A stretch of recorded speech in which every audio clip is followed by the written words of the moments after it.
Hey, it's me, Jimmy D, and welcome to this week's review for Stargirl Episode 2 of this first season.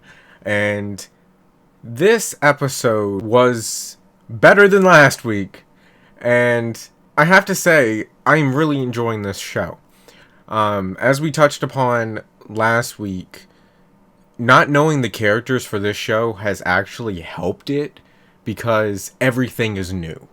I mean, Grundy's the only one that you really even know of, and I personally don't know much of Grundy's history, so even with him, its stuff is new.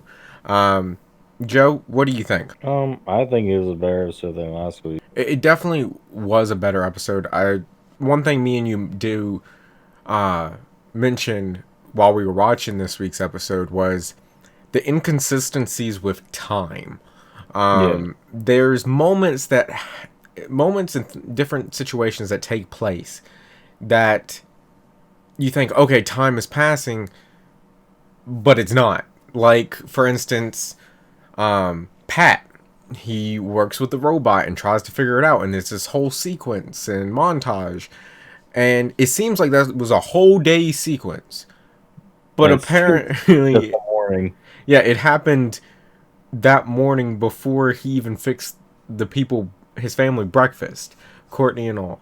Um, You'd think you'd be tired as shit considering he was up all night. yeah, he was up all night with Courtney. He explained things to Courtney, got Courtney to go to bed. Then he tried to go to sleep, but was like, "No, I can't sleep," and gets up and does that. Um, I think what it is they're trying to stuff so much stuff in like one day.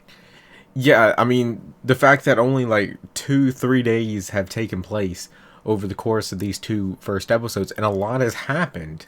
But it does. There's moments where it seems like okay, that long period of time went by, but in reality, they're like, nope, it's only been a couple hours since the last thing. Um, so that's one little nitpick, and it's typically not with like huge plot points. It's always something smaller that is just more context and world building. But it is something that I think will, if it continues a lot, it will have its effect on the show.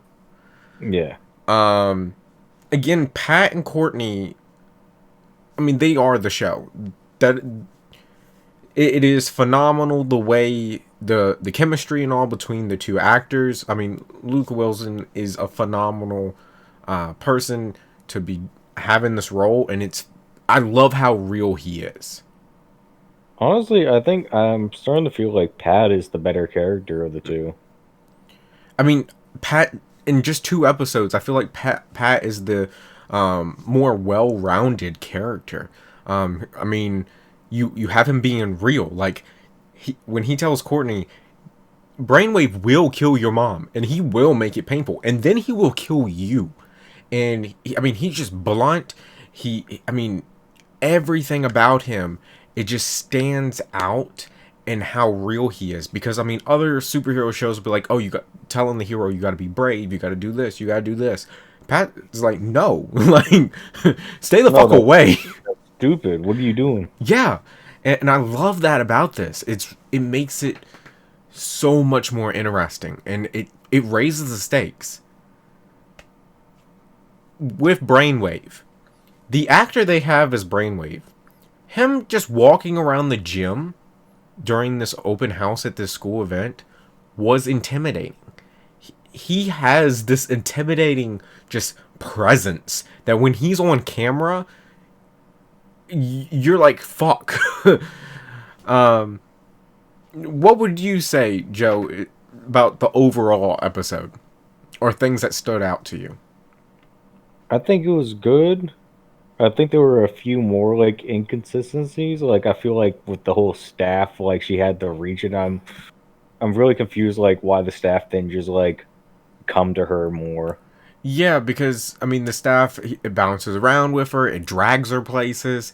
I mean, you literally see her going to the battle Like where she's like running across literally the roof. last episode, it was like R2D2, like just go everywhere at once. Yeah, so yeah, I definitely see.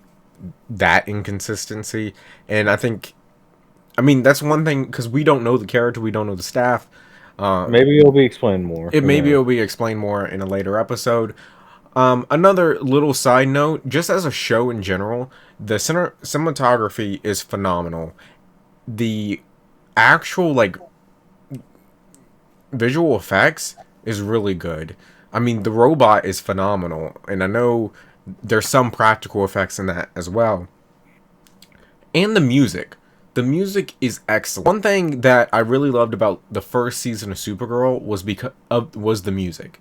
The music for the first season of Supergirl, while it was on CBS, it had a bigger budget. It could afford like actual like well-known songs instead of like cover versions. In this show, the music stands out. I mean, just Pat's montage with Johnny Cash playing was Hmm. excellent. Um, those it's just those little things that just make this show stand above the rest. What would your rating be for this episode? Um, I think I feel like I gave the last episode a 5. I think I give this one a 6. Yeah, I'm gonna go up to an 8. Um, I feel like I mean, the cliffhanger alone was excellent. That was one thing I really didn't like about last week's episode was how they ended the episode. Me and you mentioned the scene in this one of the beginning scenes of this episode where you have the magician. I don't know its name. Apologize. Put it in the comments below.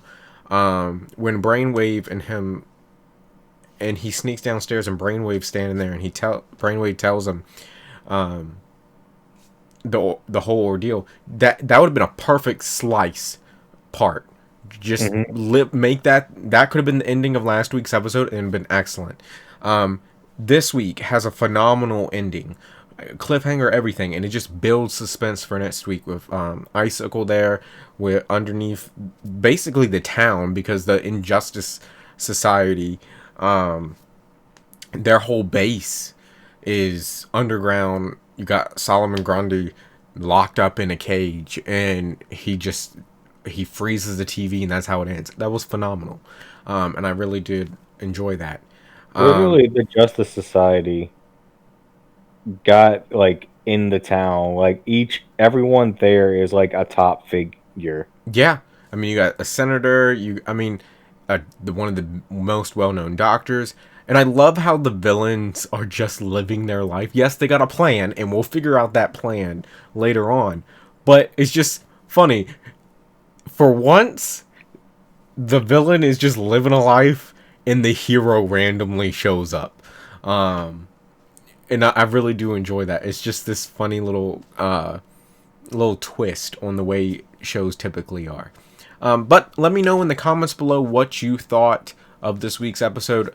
If you want to talk more about this, I do stream on Twitch every day. Link to that is in the description below. And like always, I will see you in the next one. Later.